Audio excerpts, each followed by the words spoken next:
ದಸರಾ ಭಾಷಣದಲ್ಲಿ ವಿರೋಧಿಗಳಿಗೆ ಪರೋಕ್ಷವಾಗಿ ಬಾನು ಮುಷ್ತಾಕ್ ಉತ್ತರವನ್ನು ಕೊಟ್ಟಿದ್ದಾರೆ. ನನ್ನ ನಂಬಿಕೆಗಳು ಯಾವತ್ತೂ ಹೊಸ್ತಿಲು ದಾಟಿಲ್ಲ, ಆದರೆ ನನ್ನ ನಂಬಿಕೆಗಳು ನನ್ನ ಮನೆಗಷ್ಟೇ ಸೀಮಿತ. ಮೈಸೂರು ಮಹಾರಾಜರ ಅಂಗರಕ್ಷಕರು ಮುಸ್ಲಿಮರೇ ಆಗಿದ್ರು. ಮೈಸೂರು ಮಹಾರಾಜರು ಮುಸ್ಲಿಂ ಅಂಗರಕ್ಷಕರನ್ನ ನಂಬುತ್ತಿದ್ರು.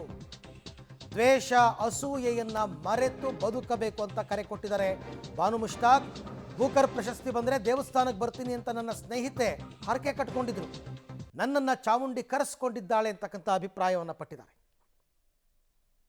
ಆದರೆ ನಾನು ಇದುವರೆಗೂ ಸುಮಾರು ಕಾರ್ಯಕ್ರಮಗಳನ್ನ ನಡೆಸಿದ್ದೀನಿ, ಆಹ್ವಾನಿತಳಾಗಿದ್ದೀನಿ.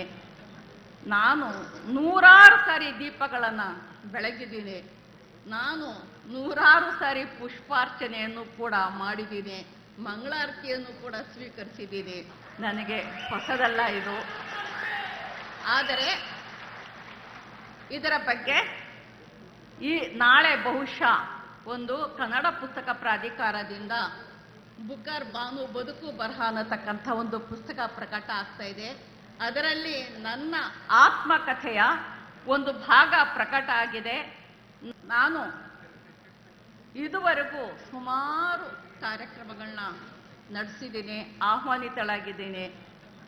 ನಾನು ನೂರಾರು ಸಾರಿ ದೀಪಗಳನ್ನು ಬೆಳಗಿದ್ದೀನಿ.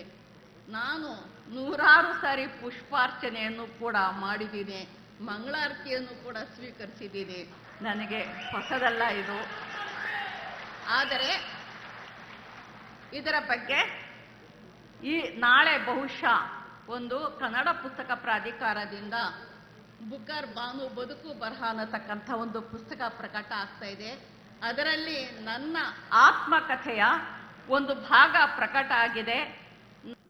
ಬಾನು ಮುಷ್ತಾಕ್ ಅವರ ಇವತ್ತಿನ ಭಾಷಣದಲ್ಲಿ, ಉದ್ಘಾಟನಾ ಭಾಷಣದಲ್ಲಿ ಒಂದಷ್ಟು ಪ್ರಶ್ನೆಗಳಿಗೆ ಉತ್ತರವನ್ನು ಕೊಡುವಂತಹ ಪ್ರಯತ್ನವನ್ನು ಅವರು ಮಾಡಿದ್ದಾರೆ. ಯಾರು ಇವರನ್ನು ವಿರೋಧಿಸಿದ್ರು ಅವರಿಗೆ ಆ ವಿರೋಧಗಳಿಗೆ ಮಾರ್ಮಿಕವಾದ ಉತ್ತರಗಳನ್ನು ಕೊಟ್ಟು ತನ್ನ ಹಾಗೂ ಹಿಂದೂ ಧರ್ಮದ ನಂಬಿಕೆಯ ವಿಚಾರದ ಬಗ್ಗೆ ಮಾತನಾಡಿದ್ದಾರೆ. ಜೊತೆಗೆ ತಾಯಿ ಚಾಮುಂಡೇಶ್ವರಿಯೇ ನನ್ನನ್ನು ಇಲ್ಲಿಗೆ ಕರೆಸ್ಕೊಂಡಿರ್ತಕ್ಕಂಥದ್ದು ಸರ್ಕಾರದ ಮುಖಾಂತರ ಅನ್ನೋ ಮಾತನ್ನು ಕೂಡ ಅವರು ಇವತ್ತು ಆಡಿರ್ತಕ್ಕಂಥದ್ದು.